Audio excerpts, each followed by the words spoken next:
Hello everyone, my name is Anna and welcome to my channel Aventurera Anna, which means Adventurous Anna in Spanish. Today you and I are going to visit the Tower of London and learn more about its history and what makes it such a remarkable place. The history of Tower of London started with William the Conqueror. Having beaten the last Anglo-Saxon king of England, Harold, at the Battle of Hastings, William moved to consolidate his grip on his newly conquered dominion. Interesting fact is that he had invaded a country of 2 to 3 million people with a force of only 10,000 men. Having achieved his goal, William then set about securing his kingdom and ordered a castle-building program, part of which involved building 9 castles that encircled London. The Tower of London itself took around 20 years to build. During its whole history, kings and queens used the tower in times of trouble to protect their possessions and themselves.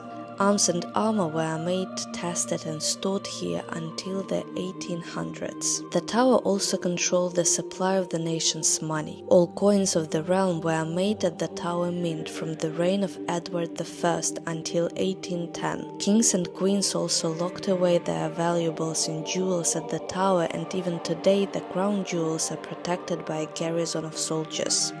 The tower's defenses failed only once, during the Peasants' Revolt of 1381, which was a major uprising in medieval England driven by economic hardship, heavy taxation and social unrest. A 10,000-strong force made of yeomen, skilled craftsmen and laborers marched on London to demand the heads of those they blamed for the tax. Oddly, they didn't blame the young Richard II for their suffering, and even claimed loyalty to their king whilst calling for the punishment of the traitors who governed on his behalf.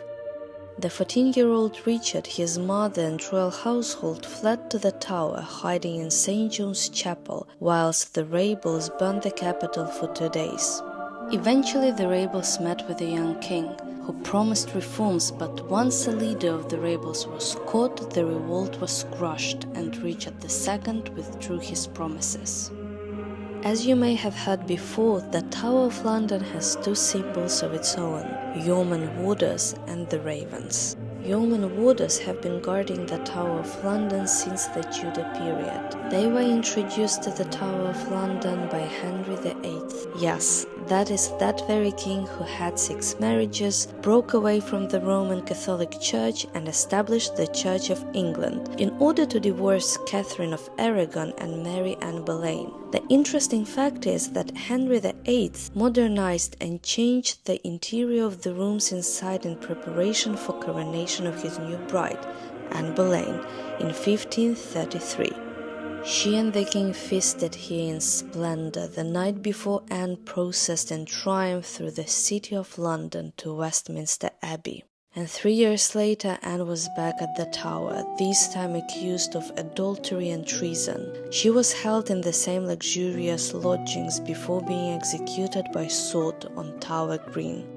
Let's get back to the yeoman warders. Today they must combine ancient traditions such as the ceremony of the keys with their modern duties, which include giving world-famous tours to millions of visitors each year.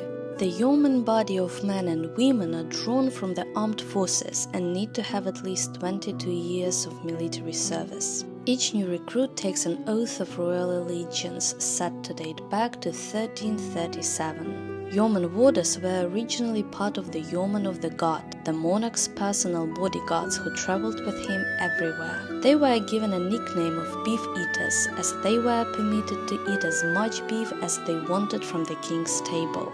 If visiting in the evening, you might hear the words, "Hold, who comes there?" These familiar words echo down Water Lane every night, as they have done for over 700 years. They are part of the ancient ceremony of the keys, in which the outer gates of the fortress are locked for the night and the keys delivered to the monarch's representative in the tower, the resident governor. Apart from that, there are a lot of stories around the Tower of London. It is said to be haunted by ghosts of Anneboleyn, who stalks the site of her execution on Tower Green, Arbella Stuart, the cousin of Elizabeth I, who starved while under arrest for marrying without royal permission, and the Yeoman warders even tell a chilling tale of a huge bear who once appeared to the jewel house keeper. Although it might sound surprising, but the Tower of London used to have a zoo of its own, with exotic animals from all over the world, including snakes, monkeys, and even a polar bear. The other symbol of the Tower of London is the ravens, which are known as the guardians of the tower. The legend has it that Charles II was the first who insisted that the ravens of the tower should be protected, after he was warned that the crown and the tower itself would fall if they left. The king's order was given against the wishes of his astronomer, John Flamsteed, who complained the ravens impeded the business of his observatory in the White Tower. Currently, there are 6 ravens living on the territory of the tower.